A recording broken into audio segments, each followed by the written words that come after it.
What does the Battle of Gettysburg have to do with this B-29 bomber? The answer is an 80-year-old Rosie the Riveter and the widow of a famous Confederate general, but she'd blaze a path all her own, living from the Civil War to the atomic age. This is the story of Helen Dortch Longstreet and her mark on history.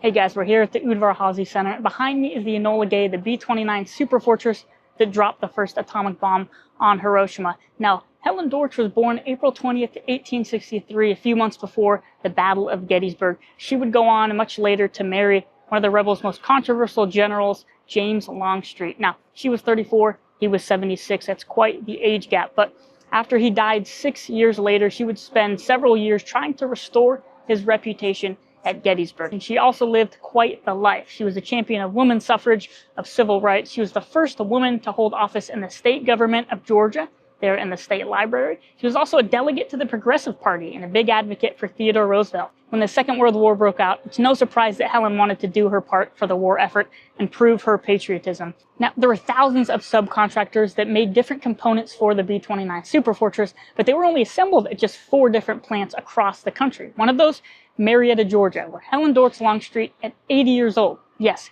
80, worked as a riveter during the night shift for 2 years. We have this fantastic piece. It's a pamphlet honoring Helen's service at the Bell Aircraft Plant and also includes her signature. Let's take a look at it here. This pamphlet, titled Salutes to a Famous Aircraft Worker, offers incredible insight into Helen's patriotism and work ethic. In fact, on the back, a passage from the Atlanta Journal reads this: "Many of the employees at Bell Aircraft seemed on the verge of breakdown at lunch before the official news came through of the Japanese surrender. But one of the oldest employees, both in years and in point of service, was joyful and never lost her faith that all would be well.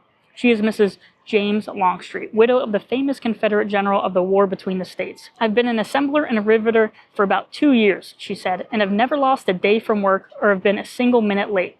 I will quit only when the last battle flag has been furled on land and sea." Now, what's great about this piece is it was sent to someone who requested Helen's autograph. Now, Helen wrote back to that person and said she didn't have a photo to send them, but she sent this instead.